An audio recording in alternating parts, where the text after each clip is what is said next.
some people in the world, you know, the way to introduce them is to say he needs no introduction. So he got already 2 introductions. I'd like to give another one, but to point to something which connects to the theme of the evening. Okay, so it has already been said that Maurice Levy is CEO of Publicis, and soon he'll be the co-CEO of Publicis Omnicom, and he's widely recognized as one of the leading figures in the communication industry. And I found in one of the references to him with respect to his strategic acumen and prowess, Napoleon de la Publicité. But, so I guess it was sort of in admiration for a series of moves that you may or may not relate to them later. He joined Publicis in 1971. There's a long history, and I could tell you, you know, about what he did, but I'd like to make sort of an interesting observation. What brought him to lead Publicis was his insight into the risks and vulnerability that technological opportunities introduce into the conduct of business. Okay, what does that mean? Maurice was the Publicis IT director. Today, we would call him CIO, Chief Information Officer, which in the industry known is career is over. But not for Maurice, because when the company, actually for him it was the opposite, okay? Because when the company survived a devastating fire, because he had put in place a very effective data security and backup policy, and the company was back in business in 1 week, he was actually anointed as successor to the company's then owner and chief executive, Marcel Blanchet. And he moved very quickly into the heart of the agency business. At some point, he says that he has passion for business, although he's educated in informatique, in information science or information technology. And through a series of significant acquisitions, as well as the group pioneering strategic focus on digital, became a true leader of the industry. And as we said earlier, this is the essence of our meeting tonight, understanding the digital space where the advertising industry has a dire need for veterans' insight, for intellectual leadership. And I can't think of a more appropriate person to address that than Monsieur Maurice Levy. So finally, it's yours. I don't want.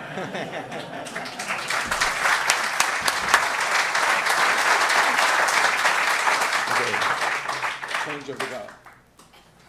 I'm not sure I will do it now. Yeah. Too late. Yeah. I don't know how to thank you, everyone, for your very kind words, and I'm not sure that all this introduction is really deserved.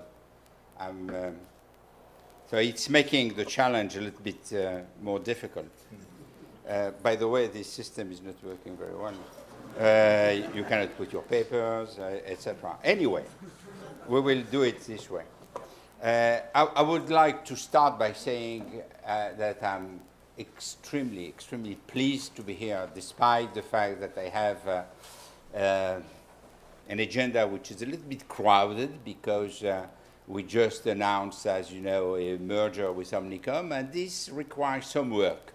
I don't know if you, at the business school, you learn a little bit about mergers and acquisition, but getting two very large companies together, one of 70,000 people, another one of 60,000 people together, require a little bit of work.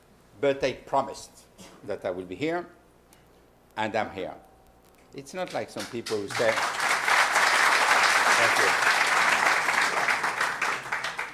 And I love to be here because it's a country which is very dear to my heart for a lot of reasons, some familiar reasons, some reasons which have little to do with my family, but a lot to do with my roots, which, by the way, I discovered is approximately the same.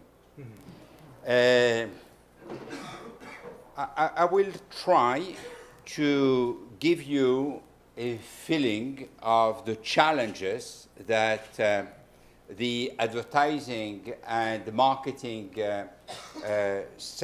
segments are confronted with when it comes to digital. So I have prepared a presentation, as you can see, and I will have a few words on how digital is impacting marketing and communication. Then I will show you two cases which are interesting to illustrate how we are using digital in some areas. And finally, and if we have time, I will be very happy to take some questions. But the best thing is that I have decided to change the organization because I was not pleased with the organization. I will be sitting in the panel, so you can save your question for the panel, and I will be part of the panel.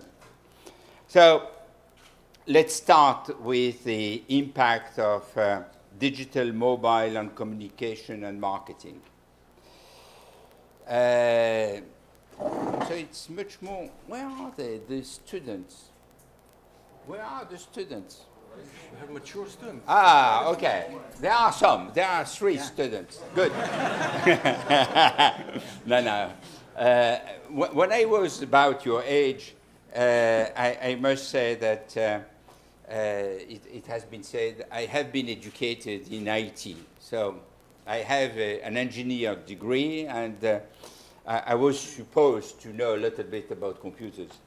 And I must say that the IT of these days has very little to do with the technology as we know it today. And the only thing that I have got from that is, first, it is complicated, and second, it becomes obsolete quite quickly. And if you keep this in mind, I think these are two drivers which will help you a great deal when it will come to understand the strategy and to make some decisions, knowing that anything that you will be doing will be obsolete pretty quickly. So you have to think about the fundamental strategic aspect. And when we look at all the changes which are happening in the digital field, some people could say, anyway, we have been used to a lot of changes since ever in the advertising world. This is the way advertising works. And you remember that display and press since the 19th century, radio in the 30s, surveys in the 40s, TV in the 50s, and the first digital tools have been used in advertising end of the 70s and beginning of the 80s. So we could say, as this has happened all the time, what's new with this and what are the differences? And in fact, digital brings 4 differences and 3 challenges to advertising and marketing, in my views. Don't worry, I have some slides. I will show you the slide later. But you have to deserve them, and you have to listen a little bit to me first. What are the 4 differences? The first one is about blurring. Digital is not another tool used next to others, as it happened with TV or with a lot of other media which has been developed over time. It blurs the boundaries between sales, marketing, and IT, and it does exactly the same, blurring the boundaries in the advertising field between all the various segments. And on top of it, audience is fragmented due to simultaneous consumption. The second difference it brings is efficiency. And I don't know if some of you remember of the famous quote from John Wanamaker, who said in the late 19th century, beginning of the 20th, he said, half of the money I spend on advertising is wasted. The trouble is I don't know which half. As opposed to traditional media, digital limits the waste because you get instant feedback, and if it's not yet the advertising holy grail that we are all looking for, it is getting closer to it. The third difference is something that I don't dare to comment here, because I understand that the Mossad is doing exactly what NSA is doing, which is about privacy. So I hope that I will be able to fly back to Paris. And this is the flip side of the improved efficiency. You buy online, you use a GPS-based service on your smartphone, and as a consequence, it's doable to know a lot about you and much more than you think. This is a very powerful trend, and people complain about cookies, but at least using cookie is something which is also limiting the intrusion, because we don't send information or advertising that you are not using or that will be useless for you.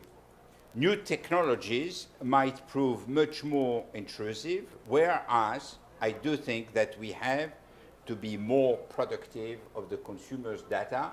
I spoke to Obama, Hollande, and Merkel, they all agree. The fourth difference is the pace of technological change, which is absolutely unprecedented. Technology now changes every minute. This is a challenge for big corporations in general and for advertisers in particular. Some companies didn't adapt quickly enough, and as a result, they greatly suffered from it. Remember the position that Kodak had, HP, Dell. I'm very sorry for Michael, but he had to take his company private in order to re-engineer it quietly and to take the hit of all the changes in order to become again a solid competitor. To a lesser extent, Microsoft. But in the media, Newsweek has disappeared, the Financial Times Deutschland, the Washington Post, which has passed into the hands of Jeff Bezos, and we see a lot of changes in the music industry, where the changes have been absolutely fantastic. These are the four differences, and they are there for a long time. So we have to have this as milestones when we are thinking about a new strategy and when we are building a new plan. We have to think about this because these are trends which are there for the future. Then I said there is three challenges. And these challenges are not advertising specific per se, but they are particularly pressing in our industry. The first one is that you have to take into account what is happening in the real world. Hierarchy or matrix approaches belong to the past. All these organizations that we are used to work with are really something which is a reminiscence of the past. They will still live for 10, 15, 20 years, maybe in some organization, but they are reminiscence of the past. The client is for good at the very center of the model.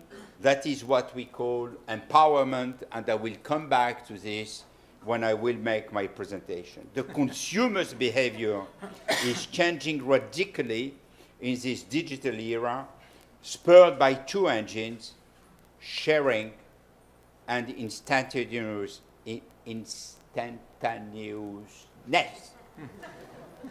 Just look at you, at your family, at your neighbor. You are multi-connected, increasingly mobile, comparing, ranking, tweeting, blogging, buying when suits you best, and sharing on social networks. You have not a sequential approach, and we are not doing this like in the good old days where we had the time for work, then we were having a good time in family, and then seeing or watching TV quietly, and then going on vacation. All this is now totally blurred also. The consumer expects the offline world to mimic the online world in terms of flexibility and of service quality. As a result, ad agencies have to stay attuned and to be able to discuss with individuals in a personalized relationship. The second challenge is to revamp our organizations toward more transparency.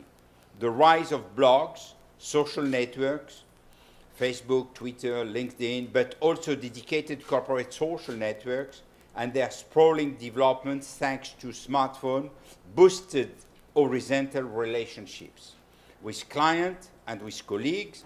It also called for more transparency, not only because there is WikiLeaks or I don't remember the name. Snowden.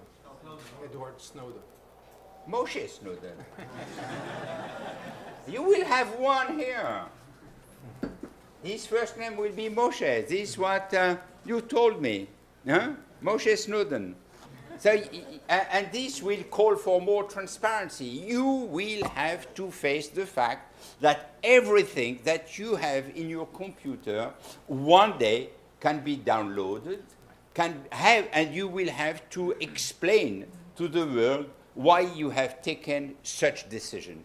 Look at what happened with JP Morgan Chase, a formidable client of us, but nevertheless, and a formidable success. Nevertheless, they have been caught in the middle of the subprime issue. In another world, in other times, people would have said, they have been clever, they sold before they are caught with the losses.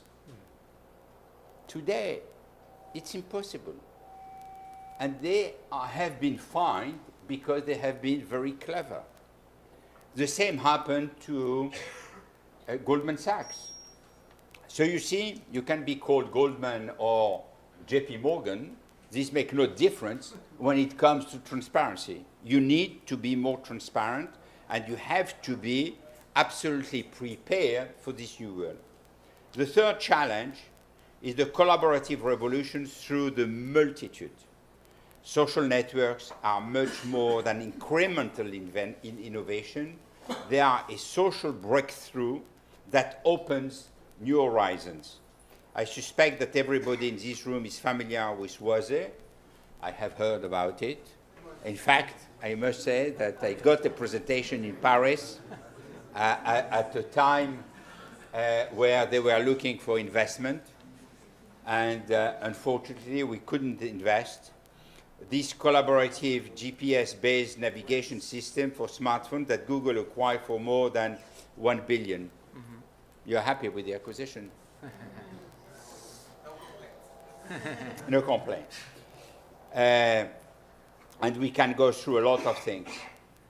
At Publicis,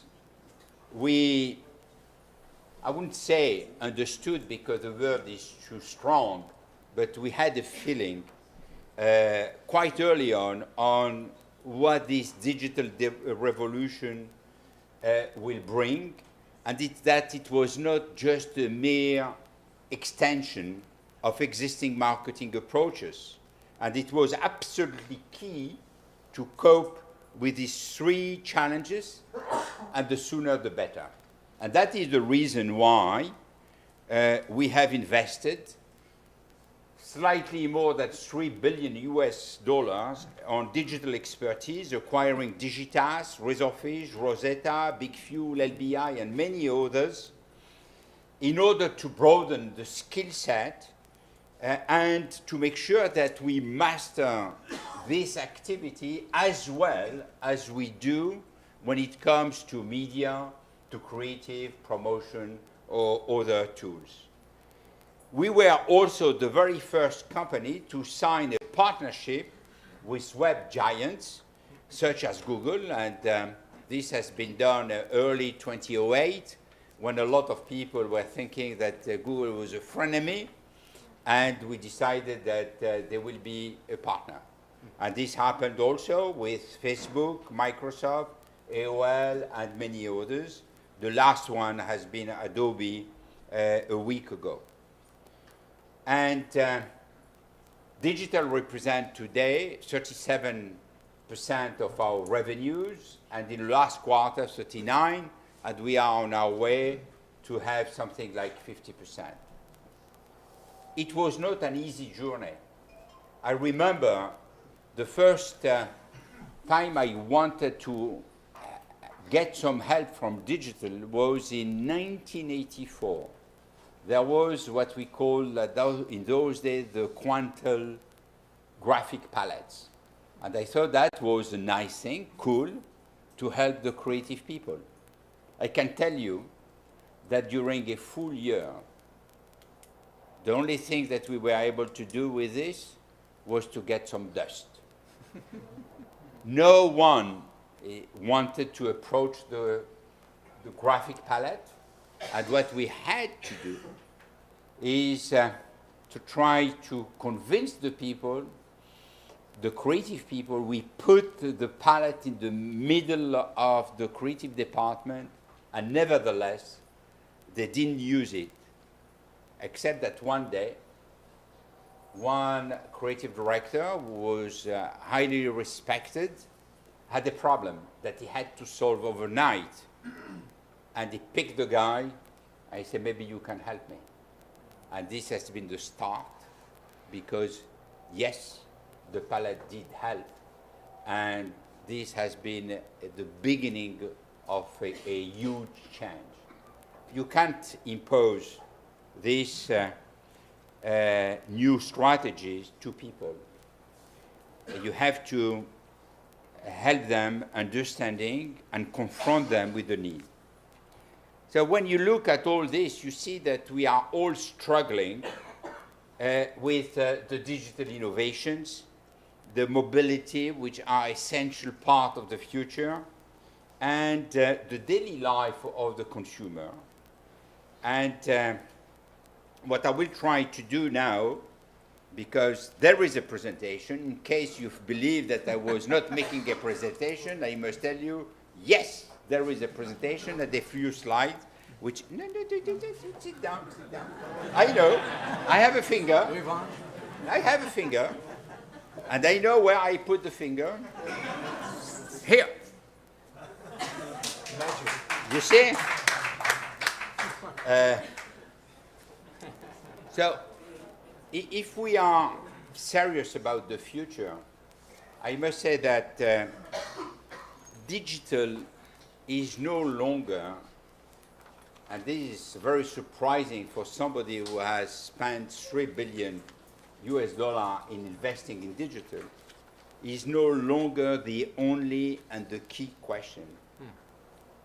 It has been 20 years since Netscape browser and the start of digital marketing started.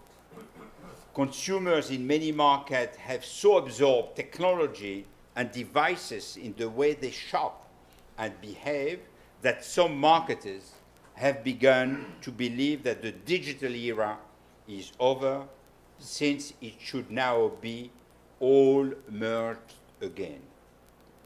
We are hearing everywhere digital first or digital at the core, loudest from those who are the least digital. And digital is not only about technology. Digital is above all a mindset. It is about a whole new way of thinking about marketing. It is a world where brands matter. When I say brands, it's not me, a brand, it's the brands. Insight matter and storytelling matters. But the way brands are built, stories shared and insight extracted and leveraged are different from the past world. Yes, brands, storytelling, insight, but no to the same way of doing things in a connected, empowered, self-marketing, mobile age where commerce will be baked into more and more marketing interactions.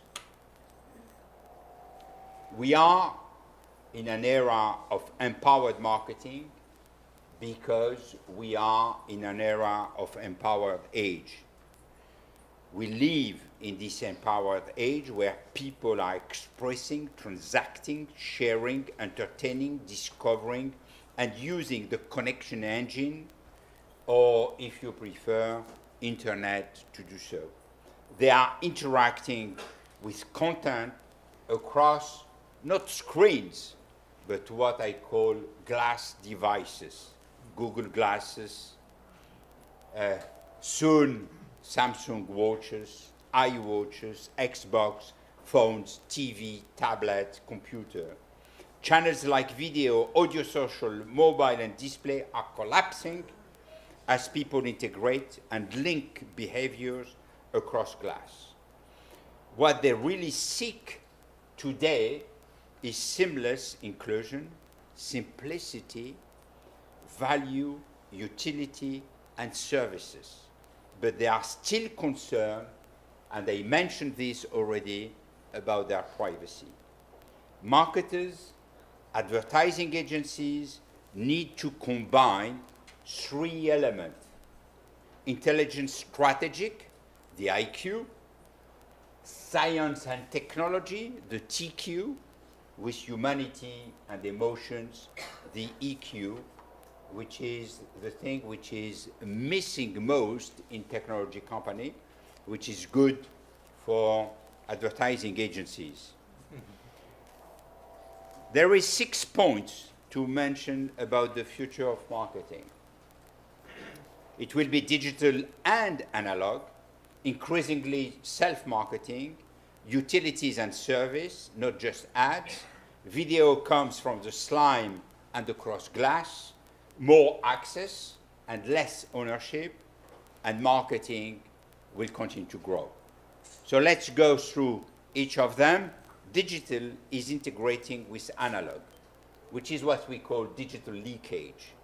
More mobile phones make place and people important. E-commerce and regular commerce blend. Amazon has stores and Walmart is going digital. So we are at the core of the blending of all these operations. The future, that's the second point, is less about marketing and more about facilitating self-marketing. Networks like Facebook, blogs, Twitter, etc. will be essential for brands which must be easily accessible, responsive, and broadly distributed. In a transparent world, authenticity will matter most. Third, act, not just ads, will be key, less about messages and more about content, about curation, creation, distribution. Brand services such as Amex, Open Forum, and Nike Fuel brand, mobility and API will allow new ways to tell stories, engage, and deliver. The future of TV will come from the slide, IPTV, and must be multi-glass. Look at Amazon, YouTube, Netflix, Twitter. Look at the 13 to 18 years old who watch more internet TV than TV. A world of on-demand, multi-glass, screen devices. I have already mentioned most of them connected to each other, but also to devices like cars, as we do know. 5, the future will be about more access and less ownership. Consumers increasingly want access to content, Spotify, Netflix, rather than just ownership, and they don't want to pay for, by the way. This will also be true in the world of big data when we will come to this. It will be how to access and combine rather than own the right data in real time to help deliver services and predict consumer behavior. 6, and the last, why 6? And I'm always using 6, I'm sorry, because of publicis. In French, it's publicité and 6. That's the reason why I'm always having 6 points. Some people have 5 fingers, I have 6. Marketing is a growth game and not a share game. Don't believe that the pie is finished and it is in a world of finitude. It is in a world of infinitude and will continue to grow. It's not about sharing a pie, it is growing the pie. And this is something that we will see more and more, and you will have a demonstration right now. There is 4 pillars of growth. The first one is commerce.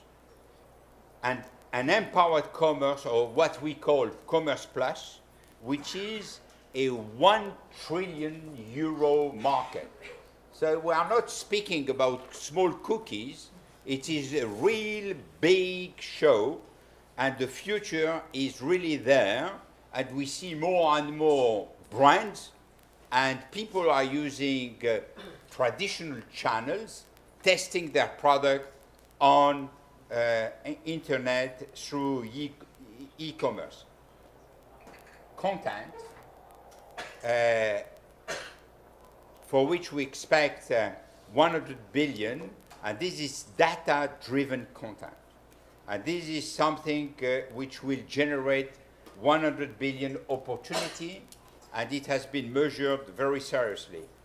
And there is, in our world of advertising, the new, what we call the next generation storytelling, which is the new way of telling stories in advertising. And it is just beginning, and we can expect that this will continue to grow, and we expect this to become a 500 billion market. So we have the 3 major pillars. The one which is missing is emerging markets, making up for an enormous amount of the industry's future growth. In fact, the next 2 billion consumers will come from these emerging markets, which are China, India, Nigeria, but a few others too, and they will be interested in utilities and services and not just advertising.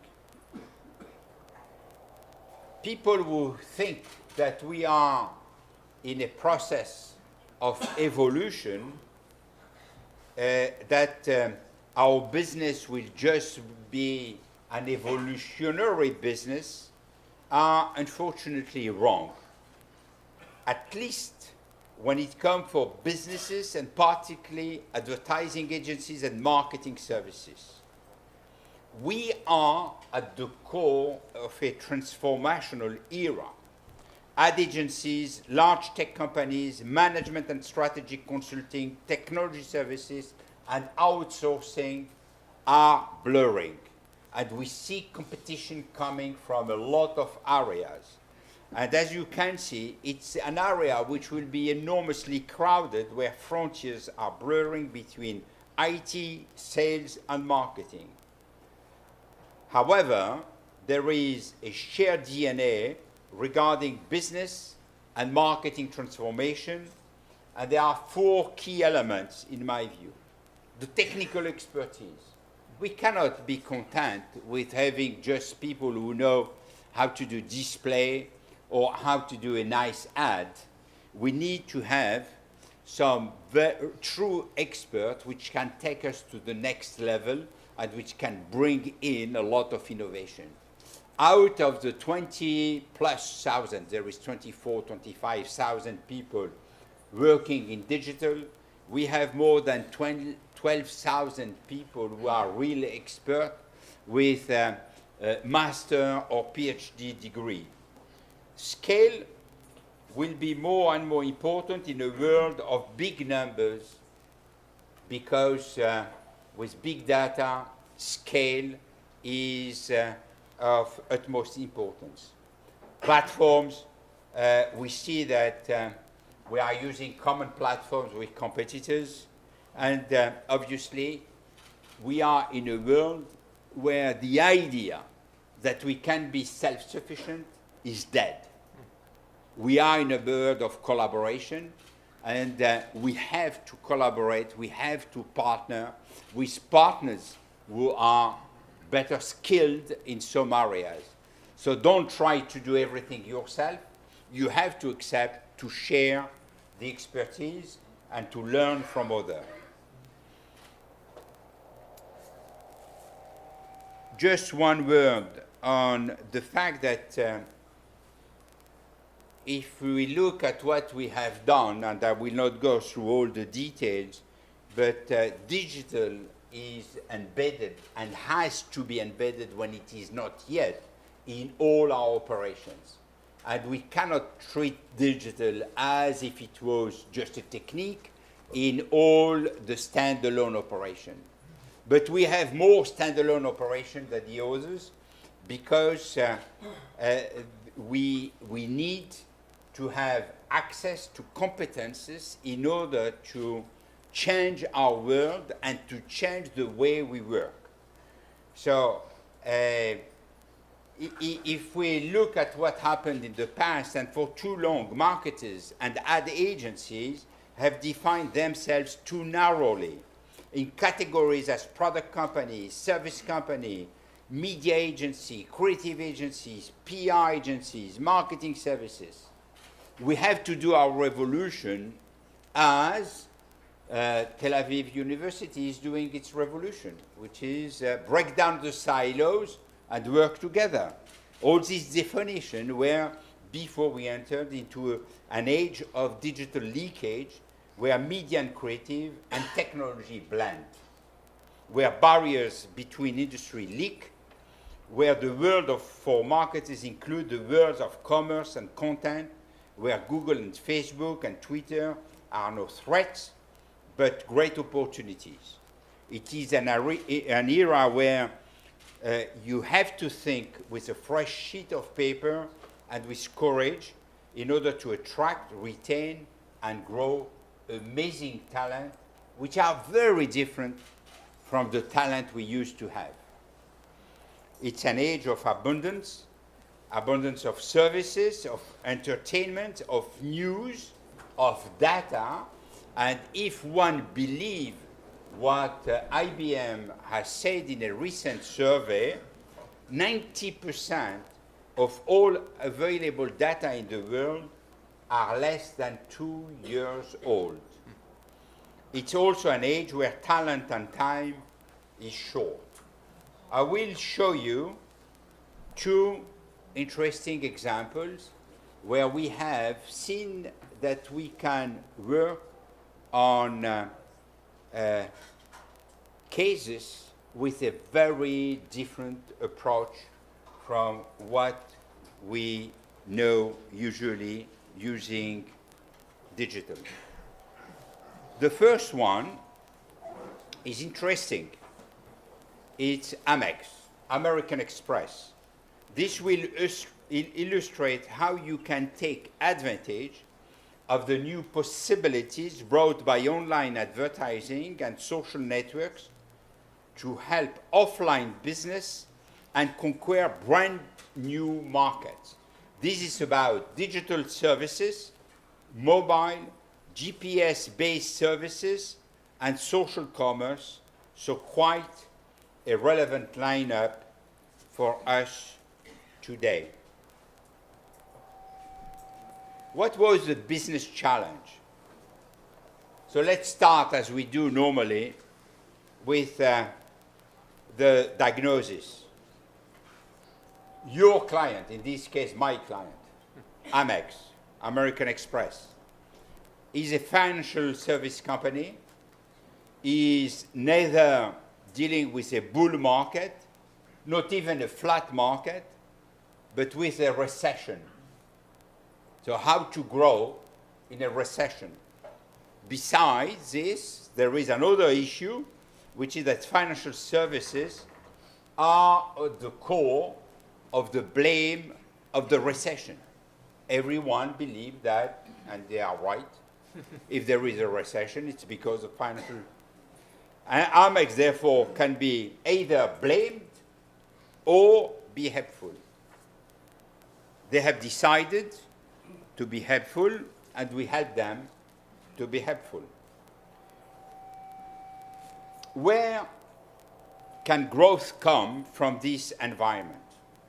55% of the US economy is driven by small business. Amex is not a traditional partner with small businesses, but it is a very material growth area for them because we live in a recession world. So how can they take share from the competition? So it can therefore try to strengthen its partnership with those small businesses, and this is what we decided to do. The business opportunity is to help small businesses do more business. How? Instead of looking for business for themselves, we suggested, Amex, to help the small businesses to do more business. Help your client, and your client will help you. And as Amex is a financial company, they can help it. So what have we done? We have created an event which allows Amex to connect with a very large number of small businesses and to be labeled as a small business partner. Hence, the idea of Small Business Saturday. Here it will not work. Shabbat is closed. So don't try to copy it the same way. Do it a Thursday or a Sunday,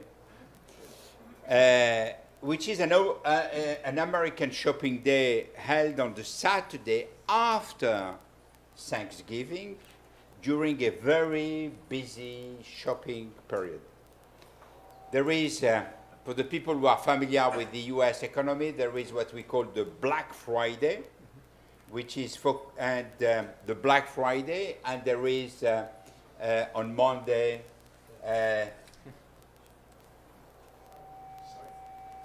Cyber Monday. And we decided to create the Small Business Saturday. So the Small Business Saturday is what we call in our industry a big idea. It is digital, mobile, social innovation, teaming with regular ad tools like TV spot. Digital tool include GPS-based solution, and it is a very tangible event that you will see now.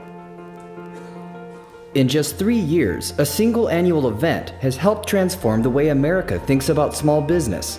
An official day recognized by the President and elected officials. In 2010, we created Small Business Saturday between Black Friday and Cyber Monday. In 2011, the country embraced it. This year, we handed the day over to small business owners, giving them the tools they needed to fuel the new cultural movement. On ShopSmall.com, business owners used the Ad Creator tool to create free, customizable banner ads. These ads were placed in a national media buy, serving up 47 million geo-targeted impressions. We also showed customers where to shop and provided a $25 statement credit offer to American Express cardholders. We created over 55,000 Shop Small welcome mats for business owners across the country. They became a symbol of the Shop Small movement.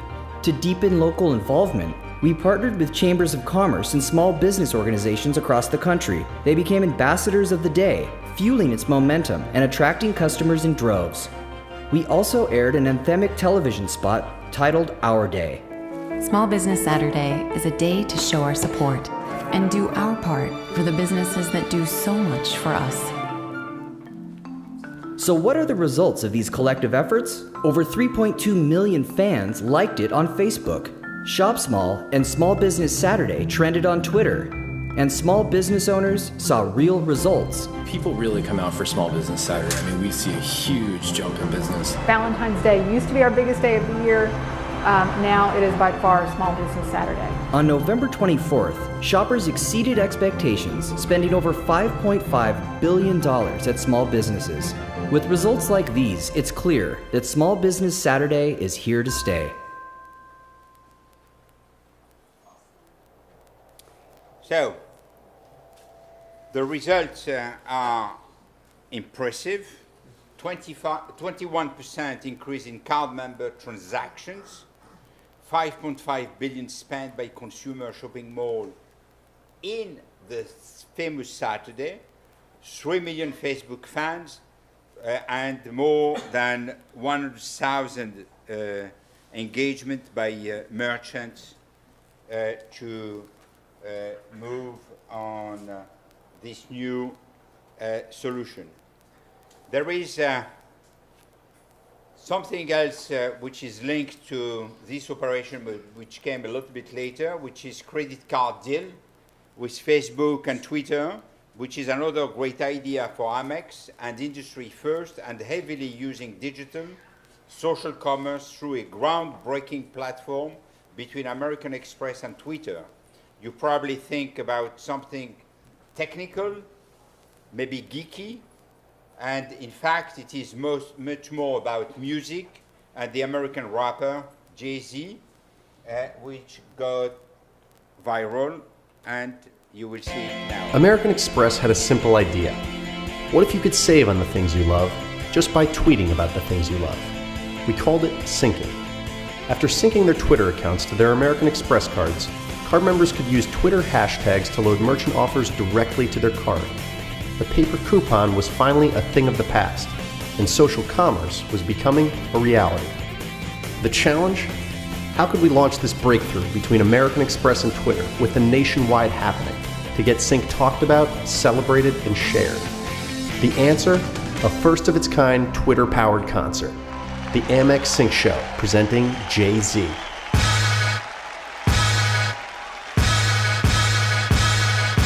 Allow me to reintroduce myself. My name is... Live from South by Southwest. A launch with the innovation to get the technorati in Austin talking and the entertainment factor to get the whole nation watching. The Sync Show started local. All over Texas, people were discovering the power of tweeting and syncing with American Express. In fact, it was the only way to score one of the coveted tickets to Jay-Z. And syncing would reach millions more across the country through a groundbreaking live-streamed digital concert that got better with every tweet. Just by tweeting, fans could control cameras, request songs, even design the official concert poster. And with the entertainment came a valuable education. Fans learned how to turn Twitter hashtags into merchant deals throughout the show and continue to use Sync long after the final encore. At the Sync Show, a new social commerce behavior took a huge stage. Devoted fans of the music became diehard fans of the technology overnight. From the moment people flew into Austin to South by's final day, Sync was the talk of the town and the country.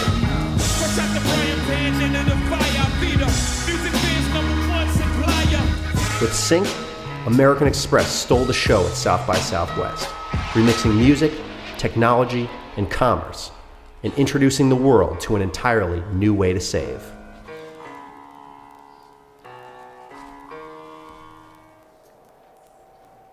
This shows that, in fact, everything is blurred, and if we want to be successful, we have to mix the various media and the various technique, and this has been an industry first with...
interesting is that, in fact, we drive everything. We do the sales, we do the marketing, we fill up the planes by using and adapting permanently the marketing based on the information that we are gathering. So I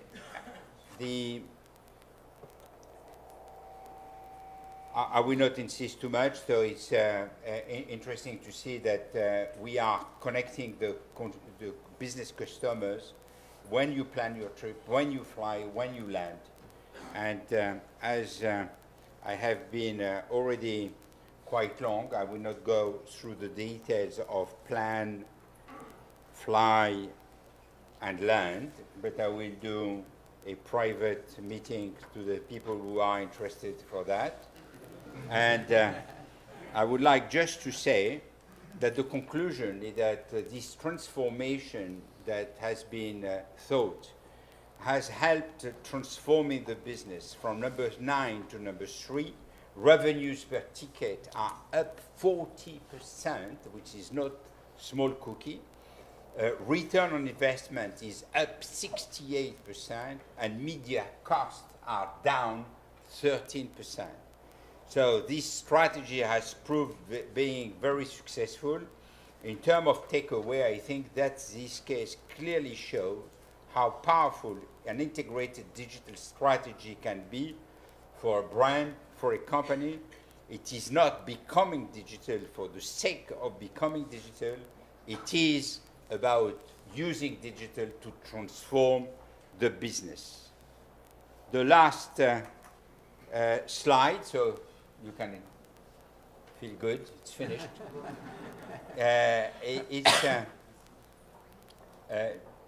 We have just seen together 2 case studies. The 2 are very different, but both illustrate very well the eye-popping power of digital and mobile. Amex was mainly about the substance and how to engage individuals. Delta was about getting right on track by leveraging all the informations and the digital capabilities. And keep in mind that this is only a tiny fraction of the digital capacities for brand. As I said earlier, we live in an era of empowerment.